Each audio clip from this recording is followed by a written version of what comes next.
Hello, everybody, and welcome to day 126 of the road to 2K on chess.com. Today we're currently sitting at 1924, so let's go ahead and jump into our 10-minute game for the day and see how we do. Now, as the game is going along, if you guys have any comments for how I played, definitely leave it on down below. If you guys enjoy the video, make sure you hit the like button. And then finally, make sure you subscribe to the channel, and that just helps you make sure you don't miss my future uploads.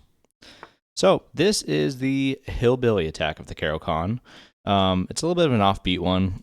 Typically, what I like to do is play it kind of like I would play an exchange variation, where I bring my two knights out. When the knight comes out, I'll pin it to the king, or pin it to the queen. And really just focus on piling some pressure on this d4 pawn. I mean, in a lot of cases, it ends up transposing to an exchange variation anyways.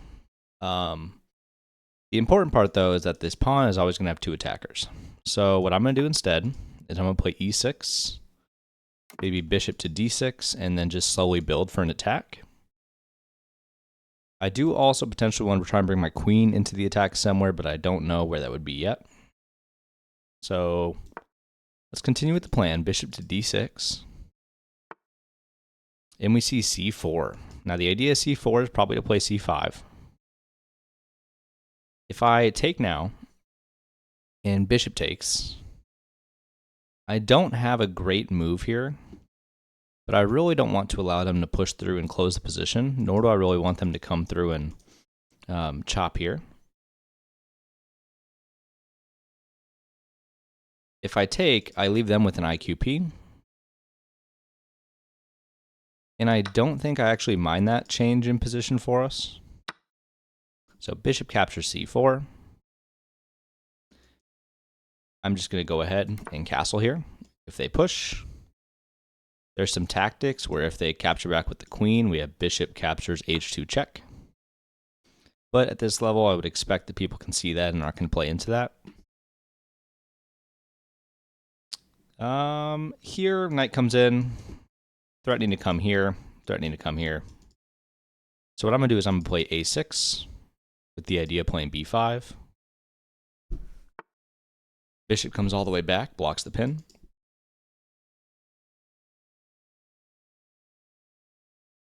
And what I could do is I could play the move queen to c7,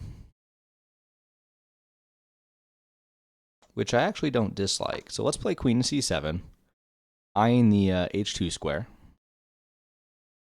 If our opponent moves their knight, we're going to play bishop captures bishop first, because I'm not too concerned if they try and take this pawn.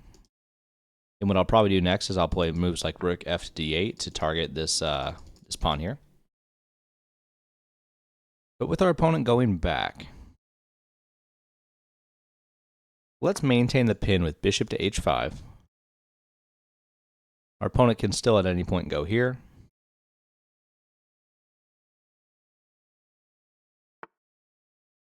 Instead, we see bishop to g5. This used to be defended. I could just bring my knight in somewhere.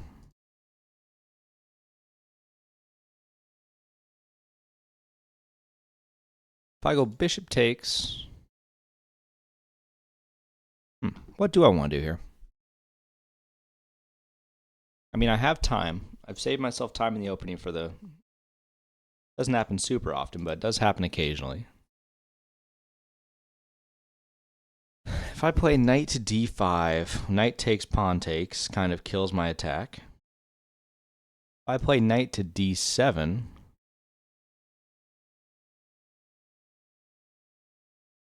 that's not terrible. I play bishop takes,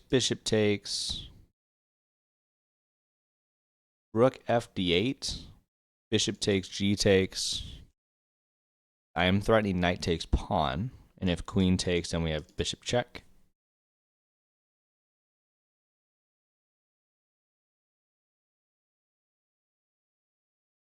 I think for now, because I might want to utilize this open g file if the king gets opened up.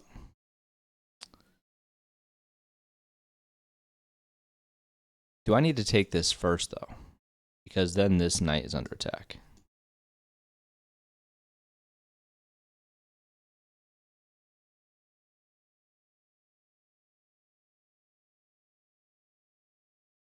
Or maybe I play knight to d7.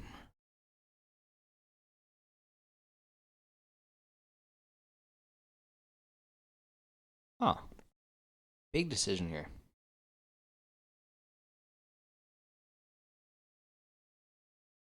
Let's go rook at a to d8.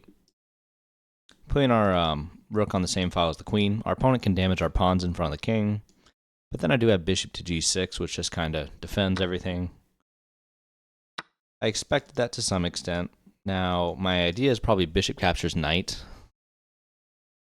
Because the knight isn't doing a whole lot. This bishop is better than the knight. But I think my larger idea is actually just to win the pawn. Tempos the bishop.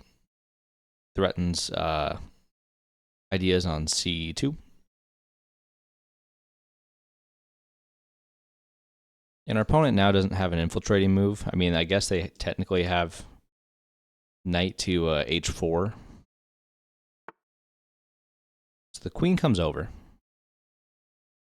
Takes, takes, takes. That just wins a pawn.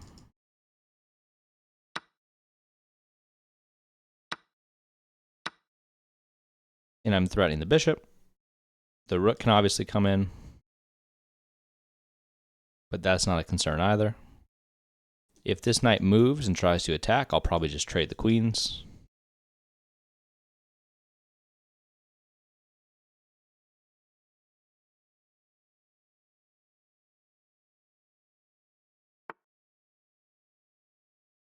Interesting. So the queen comes in.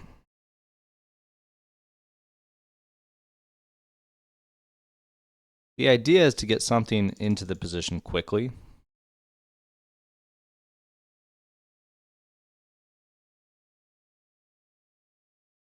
If I play bishop captures, or knight captures bishop, and open up the king,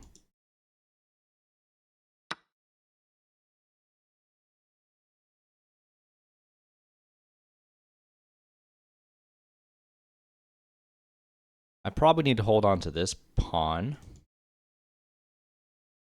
So for that reason, I think I like the move bishop to e7. The knight comes in, adding an attacker.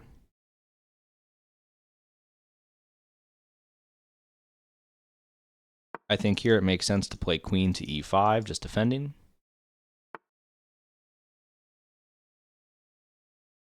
And now the threat is my opponent wants to come in with the rook.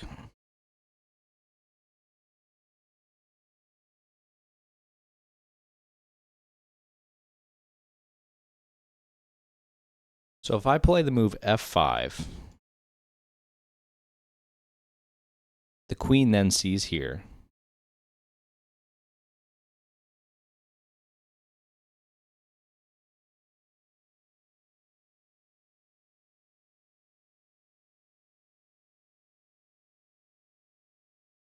At this point, I'm just trying not to get checkmated.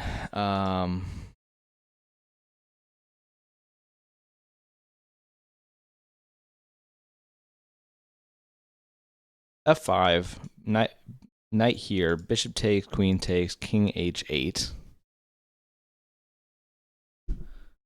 Rook here, rook over. Let's go for that, f5. Rook check is obviously a thing, but I just slide over. The queen defends. This is under attack.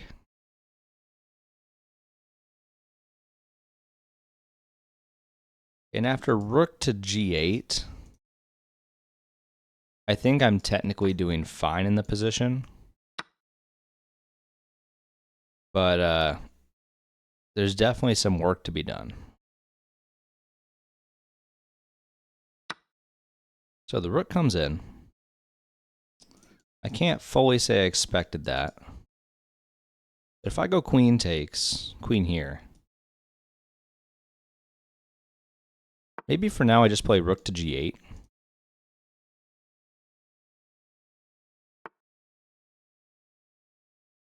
Now the idea is to come in and win the piece.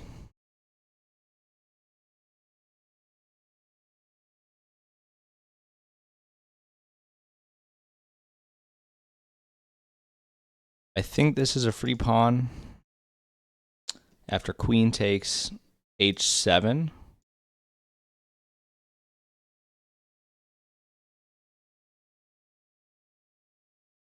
I think I'm losing, so I think I have to play rook captures.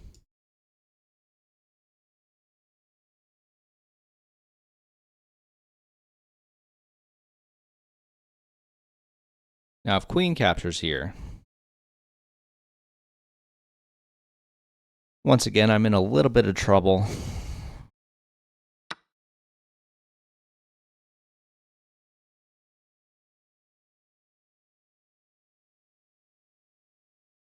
But that doesn't look right to me.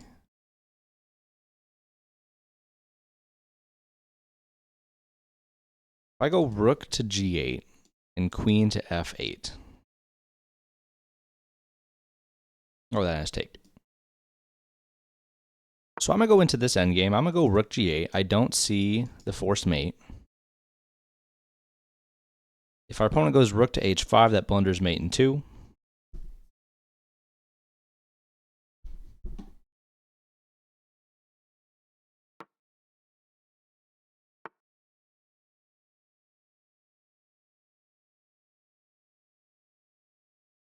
All right, so let's go queen e1. There's now no retreat. That's crazy. The rook is pinned.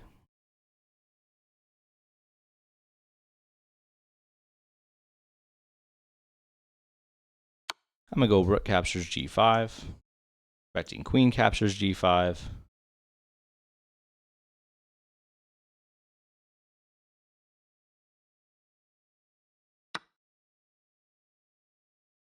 Pawn comes in.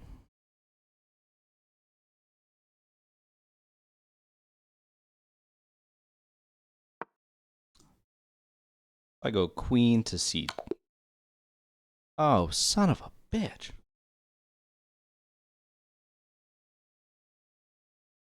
All right, let's look at the game review and see how we did.